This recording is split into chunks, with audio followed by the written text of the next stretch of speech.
Hey, it's Pastor Mike Conklin here at Zion Good News Lutheran Church in beautiful downtown Sandusky, Ohio, and it is August 26th. So only a few more days and we'll be into the holiday weekend of Labor Day. I hope you are all planning to rest from your labors on the Labor Day weekend. And we are going to be looking at the text for this upcoming Labor Day weekend, and it starts out with a reading from Proverbs, just two little verses. For verses 25, Proverbs 25, 6 through 7. So let's talk about Proverbs, because we don't really get Proverbs that often. Proverbs is a collection of one-liners, but they're not all jokes. They're wisdom literature. We have Psalms, Proverbs, Song of Solomon, um, uh, and then we have some other wisdom literature books. But uh, the idea of Proverbs was probably written for the I don't want to say the intellectual class because I don't want to get into classism, but it was for people who were dealing with international affairs, dealing with other people, trying to teach people. I mean, the idea of Proverbs is to teach people, and it's a collection of phrases and um, a collection of sayings that help people to live in Israel and to be as we'll find out in the rest of these, to be what God intends us to be righteous. But we can't do it without guidance and teaching. Um, so this proverb is attributed to Solomon. A lot of wisdom literature is attributed to Solomon, King Solomon, because remember he was wise, and he when the women came in with the baby and he said, well, we'll divide the baby in two, and one said, no, I don't want that, you give it to her. And then he knew that was the real mother because she didn't want anything to happen to the child. Wisdom, supposedly. Um, but this also is the setup for the gospel text this weekend, Luke 14, which Jesus talks about the marriage feast where the host is the one who decides who sits at the table of honor and who doesn't, not us. And again, that is um, the message here in Proverbs in terms of who gets to sit in the place of honor. That's up to God to do that. It's not us who makes that decision. And when we start to make that decision, that's when we get in trouble. And that's where the latter part of this, the second verse says, to be put in a lower place in the presence of the table by the host is to lose face, to use a Far East metaphor, and then to become subject to gossip. Then you don't want to do that. Most of Proverbs, well, I don't want to say most. Some of Proverbs can be attributed pre-exile. Some, not all, because it was obviously edited post-exile, where most of the things in the Old Testament were edited post-exile in the time of Ezra and Nehemiah, as I've talked before, where they found the scrolls. And this is where, again, we have the Masoretes, who were a group of people who copied down the Old Testament in Hebrew. And then, of course, we have the Septuagint, which is the Greek version of the Old Testament. And both, sometimes the Greek and the Hebrew are not the same. The Greek is probably older. We have older manuscripts for the Greek than we do for the Hebrew, which seems odd that the Hebrew should be older, but a lot of the Hebrew manuscripts and papyrus were lost, and so we just don't have them. And what else can I say about Proverbs? They didn't give us much to work with here, just two verses. Um, the theme, I think, of this is going to be humility for this, the message on Sunday, but it's humility in the form of death and resurrection. That there's a certain part of us, this pride part, the sin part, What is the center of pride and sin? I. Pridesen. What's the center? I. And so the idea is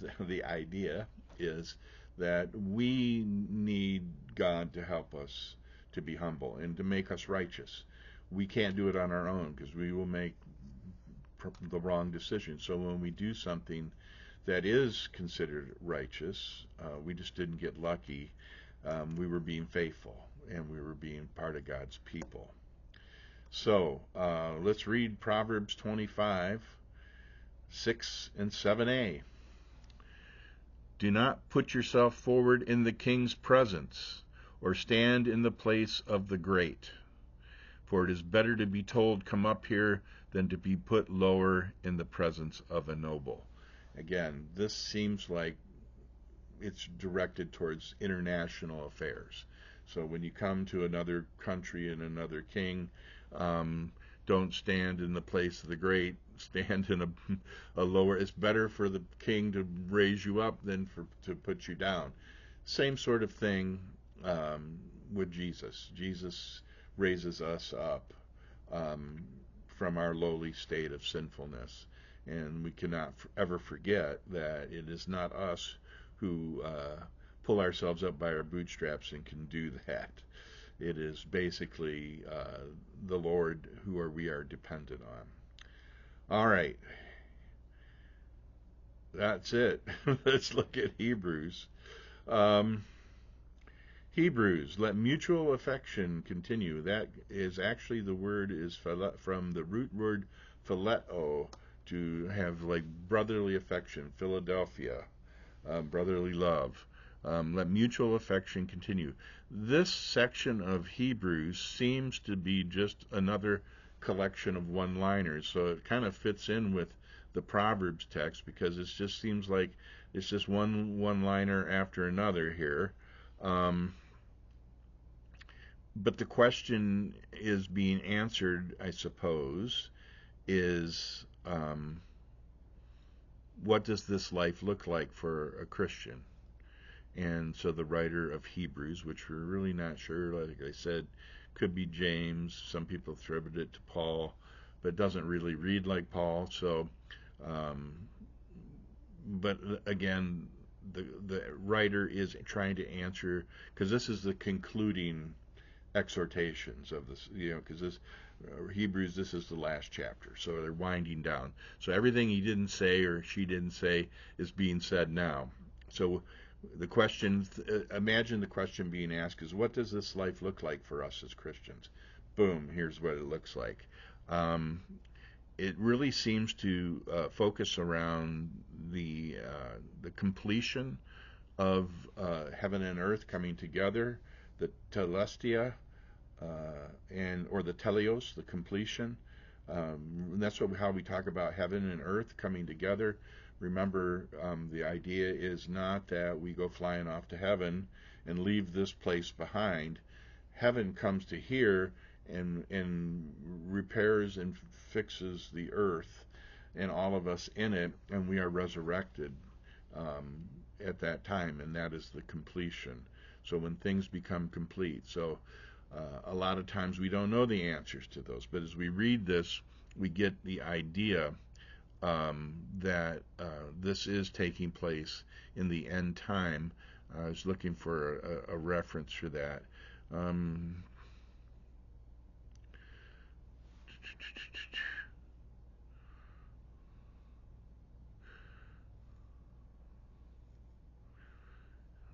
sorry. Let Mary keep your lives free from the love of money. I will never leave you or forsake you. So we can say with confidence, the Lord is my helper. I will not be afraid. What can anyone do to me? So again, once you're in the teleos, you are there. Remember the words of the leaders who spoke. Consider the outcome of your life. Imitate their faith. So we are basically looking, because the last part of the gospel that we'll get to this Thursday, is the resurrection of the righteous. So I want us to get into this frame of mind. It's always about death and resurrection. So what has to die is this humility, this pride and sin, because we're looking for being humble and and for humility, which only can come from God. And again, it's not about what we do, but what we do is important. What you do can't save you, but what you do is important because your faith in God informs what you do. And you are righteous because of God, not because you decided to be righteous. The writer of Hebrews throws in a reference to Abraham. Doesn't say Abraham, but I know it's Abraham. We know it's Abraham because of what it says. Do not neglect to show hospitality to strangers, for by doing that some have entertained angels without knowing it. We've already heard that in Hebrews, where he talks about Abraham entertaining God and the angels at Mamre. What else is in this? Well, let's go ahead and read it. Hebrews 13, 1 through 8, and 15 through 16. That's probably why I was thinking of the completion. I couldn't find it. It was the part that they left out. I always hate it when they leave stuff out, because there's 12 through 14. Well, actually, 9 through 14 is left out. And I'm sure that's where I was getting my reference to the completion, because I didn't see it in the part that we have written here. Let me see. I got it. Here it is. Do not be carried away by all kinds of strange teachings, for it is well for the heart to be strengthened by grace, not by the regulations about food which have not benefited those who observe them. We have an altar from which those who officiate in the tent have no right to eat. So we're talking about law ordinances about kosher food and eating what we eat. And we have an altar from which those officiate in the tent have no right to eat. For the bodies of those animals whose blood was brought into the sanctuary by the high priest as a sacrifice for sin are burned outside the camp. Therefore Jesus also suffered outside the city gate in order to sanctify the people by his own blood. Let us go then to him outside the camp and bear the abuse he endured. For here we have no lasting city, and are looking to the city that is to come. There it is, the city that is to come, the New Jerusalem. I knew I had read that somewhere. It was in the section that they left out. So that's always, why do they leave sections out? Because I think that helps us to understand the sections they left, because it really is talking about when the righteous are resurrected, when the righteousness is fulfilled in the end time, and that's the part they left out.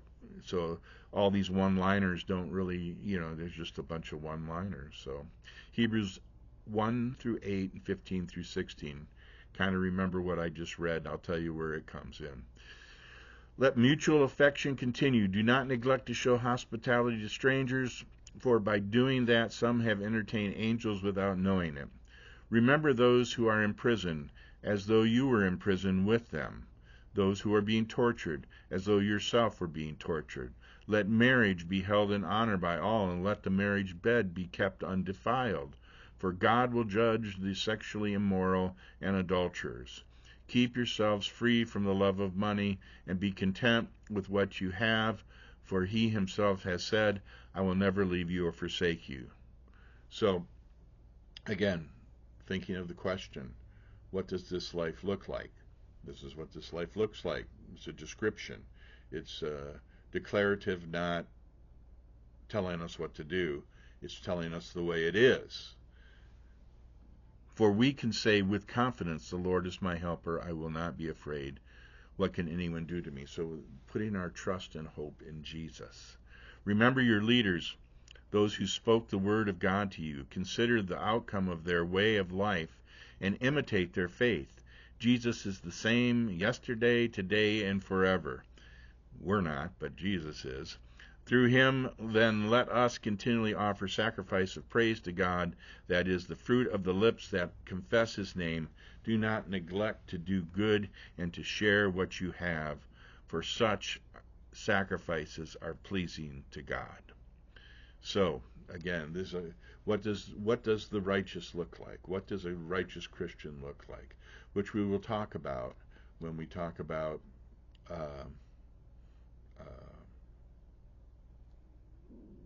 what was I going to say? Which we'll talk about when we get into the next the Psalm and the Gospel lesson on Thursday. Okay. All right. I hope I didn't lose you today. I had a Bible study this morning, and I have so many thoughts buzzing around my head from that Bible study. I had 6 pastors. We were involved in a Bible study on these lessons for this upcoming Sunday, and got some good ideas. Hopefully by Thursday they'll be more coherent. It's been crazy. You see my hands and my arms are all nicked up from puppydom. Those puppies have sharp teeth, and they have sharp claws. That little, this is your 10th. She's going to be 10 weeks old this week, Maisie. So, and then I have somebody out there today doing some cement work finally to finish up my driveway so I can drive back to my garage. It's not done yet, but things are coming. It's slowly things are getting done. So, enough of that. This is called Act Justly, Love Mercy, Walk Humbly, which seemed to fit the text. See if I can do it. So, it all comes down to this: what you require of me. Love my neighbor as myself, and you above all things. Act justly, love mercy, walk humbly with you, God, in all things, in all ways. Walk humbly with you, God. It all comes down to this: to be your hands and feet. Good news to all the world. The truth will set us free. Act justly, love mercy, walk humbly with you, God, in all things, in all ways. Walk humbly with you, God. Beauty for ashes, it's morning to dancing. Closer and closer, the kingdom of heaven. It's beauty for ashes and mourning for dancing. Closer and closer to heaven. Years from now we'll see the fruit our hands have sown. Faith just like a seed, only way it grows. Act justly, love mercy, walk humbly with you, God, in all things, in all ways. Walk humbly with you, God. Oh, it wasn't too bad. It's kind of a staccato, choppy song anyway, but I haven't done it too often, but I like the words of it. I think it fits very well with the text for this upcoming Sunday. So, act justly, love mercy, walk humbly, if you want to pull it up on the internet and actually hear a professional do it. Act justly, love mercy, walk humbly.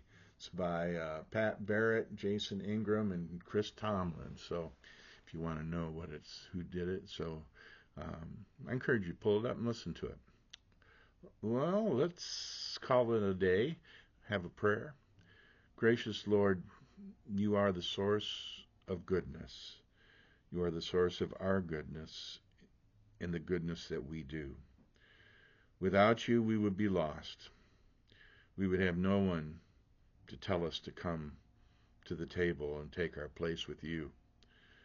So bless us in what we do.